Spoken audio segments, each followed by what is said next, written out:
Mulheres, eu sei muito bem como é o nosso dia a dia, uma coisa estressante, muitas vezes muitos desafios, e às vezes nós achamos que nos sentimos mal porque estamos cansadas e não. Simplesmente a sua alimentação não é ideal para você. É sobre isso que nós vamos conversar hoje e tenho certeza que vai fazer diferença daqui para frente, da forma como você se sente com a vida, da forma como você encara os alimentos. Afinal, nós somos o que comemos, não é isso mesmo? Até mais!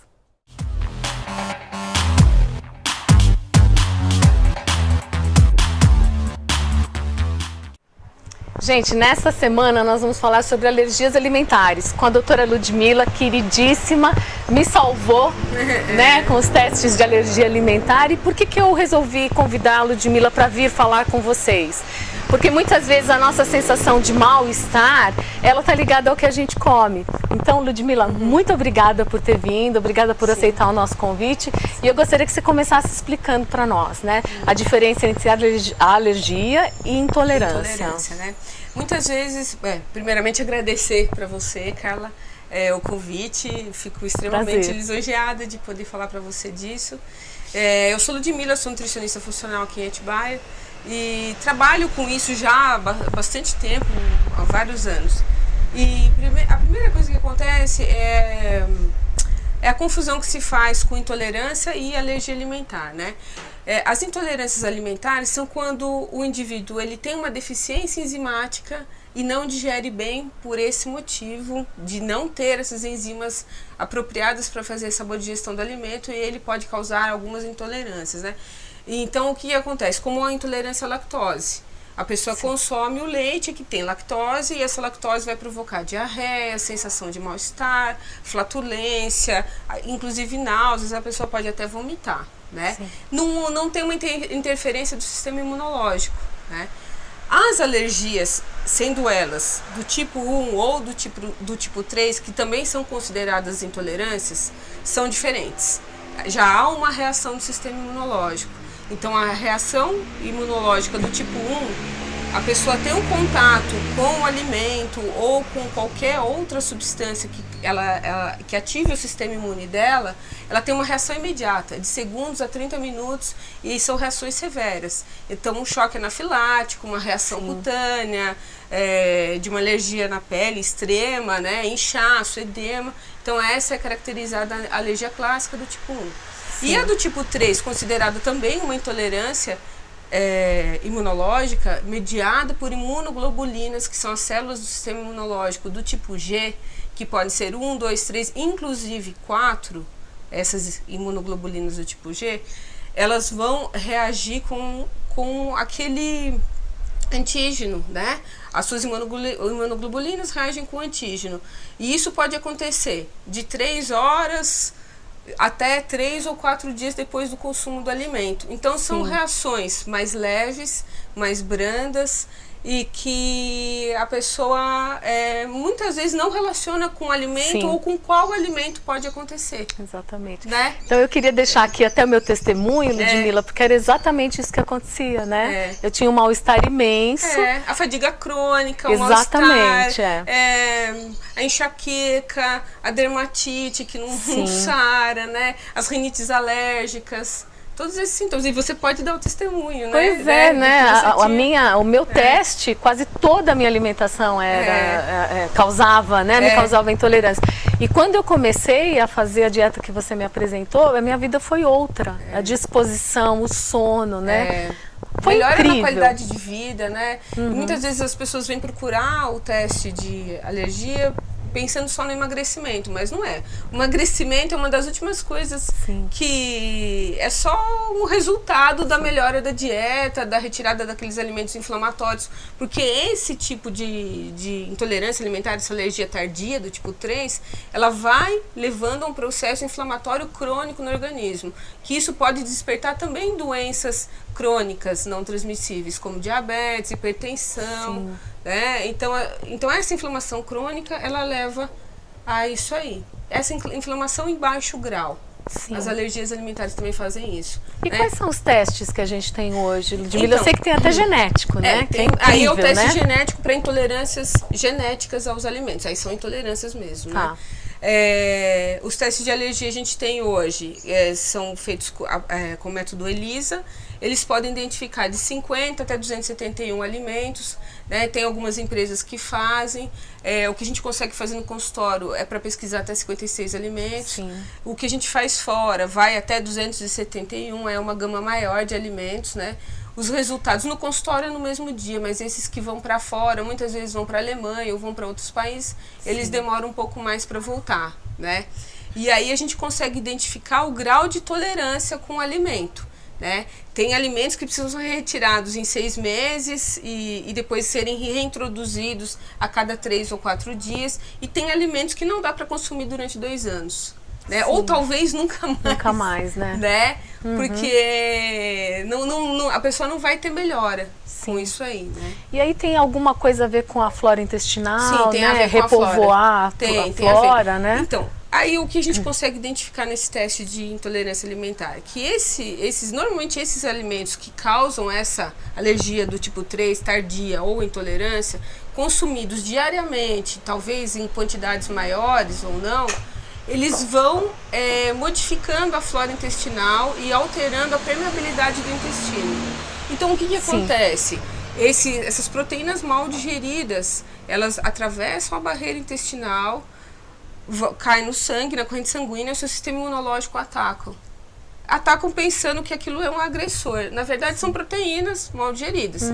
Tá? Como o sistema imune ataca os vírus, as bactérias, né, substâncias tóxicas vão atacar essas proteínas que vêm dos alimentos.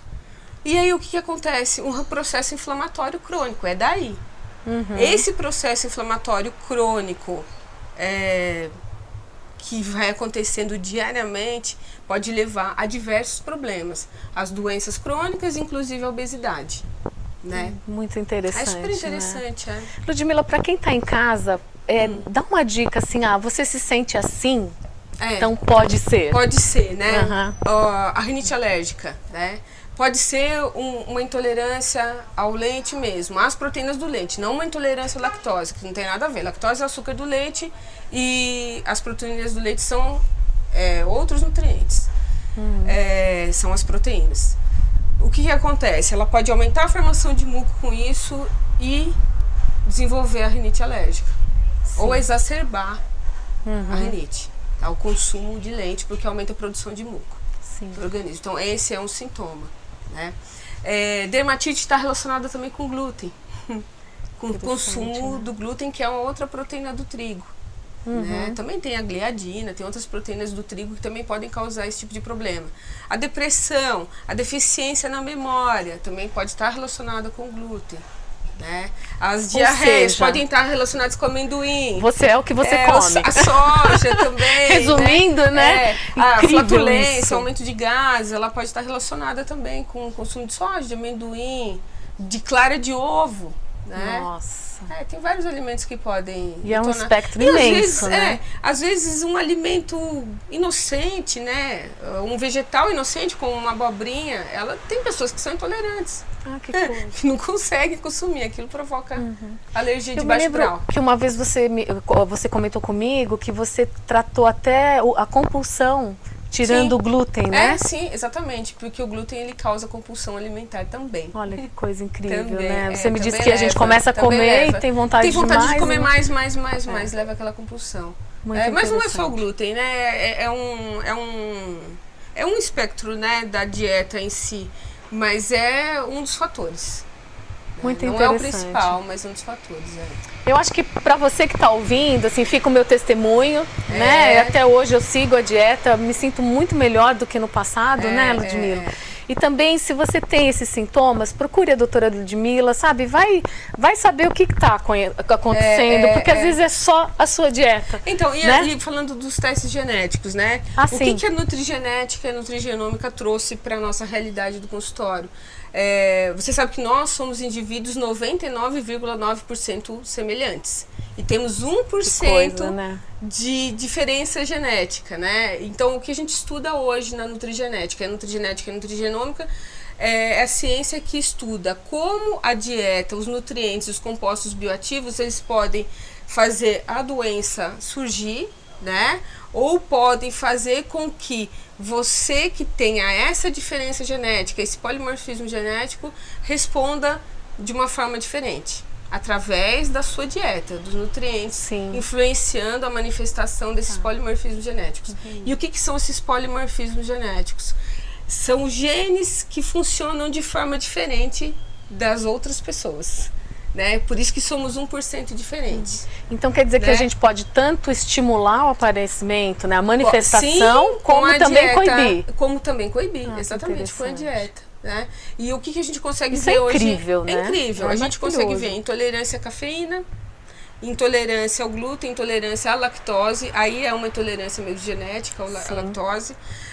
A gente consegue ver metabolismo de lipídios no corpo, então se a pessoa tem uma tendência a desenvolver hipercolesterolemia, uma tendência a desenvolver diabetes, como é o metabolismo de vitaminas do complexo B, se ela tem polimorfismos para absorver mais, ou para absorver menos, ou para ter acúmulo. Sim. Vitaminas do complexo, as vitaminas A, D e K, não do complexo, mas A, D e K, se você tem uma tendência a ter acúmulo ou vai ter uma deficiência para absorver.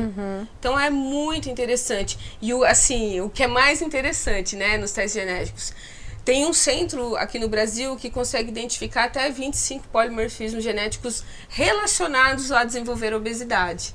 Então, até desenvolver, tem tendência a desenvolver obesidade durante a gestação. Se a mulher vai ter essa tendência ou não. Se a gestação fosse um gatilho. É um gatilho, exatamente. É super interessante. Eu li outro dia que eles iriam combater a obesidade mudando a flora. Trocando a bactéria. É o estudo do microbioma, né? Temos incrível, mais bactérias no corpo do que os próprios genes. Então, as bactérias, elas vão predizer a sua evolução no mundo. A tendência a desenvolver algumas doenças ou não, a ser obeso ou não, é assim. Você não está só. Não. Está cheio de bactérias. Está cheio de bactérias. Não, e bactérias do bem, bactérias do mal. E como você vai alimentar elas? Né? Como vai ser a sua dieta? Como você vai modificar isso para que essas doenças apareçam ou não? Ou silenciar mesmo, né?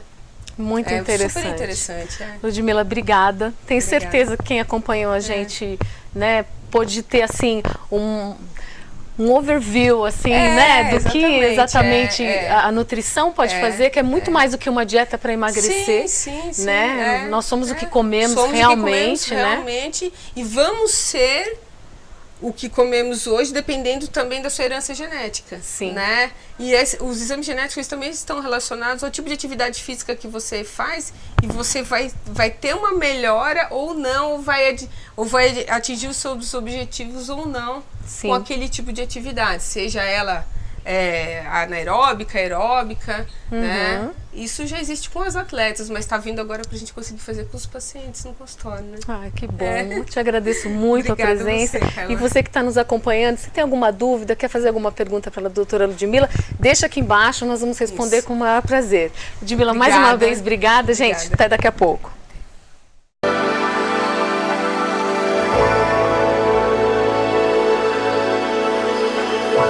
Audio Jungle.